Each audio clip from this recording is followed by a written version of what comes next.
Gideon wants to brutally and efficiently murder Rune. Bam, happy Monday, bookworms. For heaven's sake. That's a reviewer quote, not the opening line. Can we please establish some semblance of literary context before you dive head first into the abyss? Tss. Context is boring. We're talking The Crimson Moth by Kristen Ciccarelli. Girl witch vigilante guy witch hunter captain who wants to wipe her kind off the map doll, and they're falling in love. It's like Romeo and Juliet if Romeo was also actively trying to gas Juliet's entire family.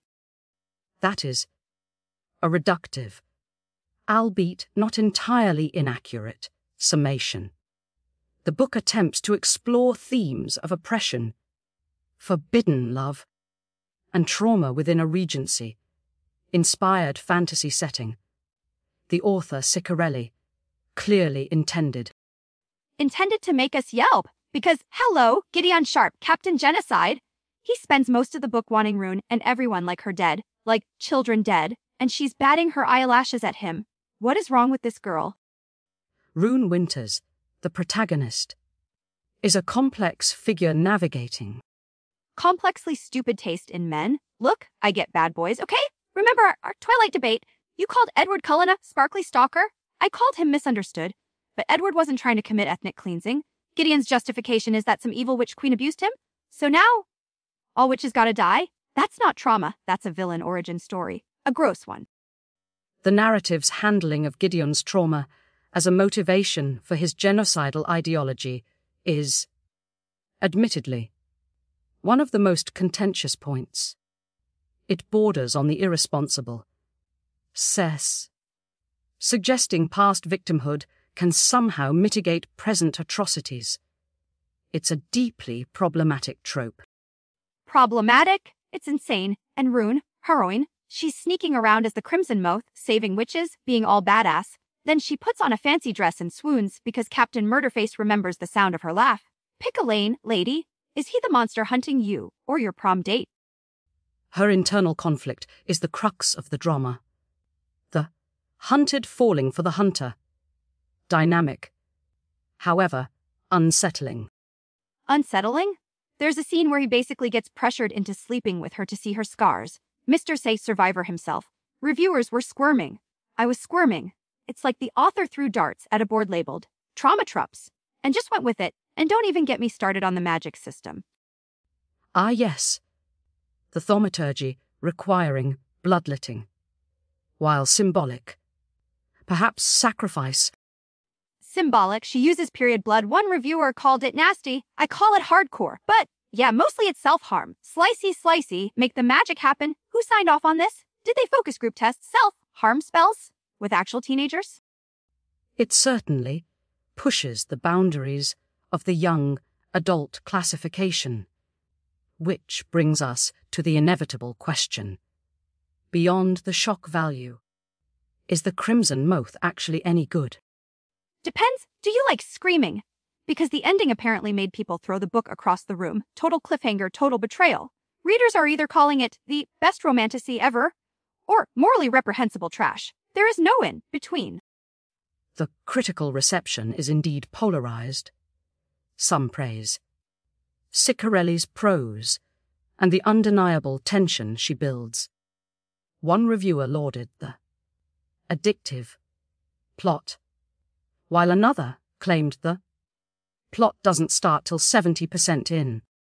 People either think Gideon is complex and hot, or a monster, Rune is amazing, or flat and dry, and poor Alex, the nice guy brother. Ah, Alex Sharp, Rune's best friend, hopelessly devoted, serves primarily as a foil to Gideon and a catalyst for angst. Some readers found him endearing, others annoying wallpaper. Wallpaper, who apparently gets totally screwed. Team Alex forever. This is worse than when you tried to tell me Jacob imprinted on a baby. Worse, people are admitting they were kicking their feet, crying at 1 a.m., feeling broken over these fictional people. One reviewer was mad Rune's hair color changed. The emotional investment is intense. But does that equate to quality? Is the central romance predicated on overlooking active genocide, compelling storytelling on or just deeply unhealthy wish fulfillment. One reviewer hated the trope of the big murderous man only decides murder bad because a woman cares about him. Can my love fix his genocidal tendencies? Spoiler alert. Probably not, but hey, he makes her a dress. So cute, I guess. If you ignore the whole mass murder thing, if Gideon Sharp were a sandwich, he'd be like a knuckle sandwich with poison bread. Artisanal poison bread, you know. That makes absolutely no sense. My point is, the book deliberately courts controversy.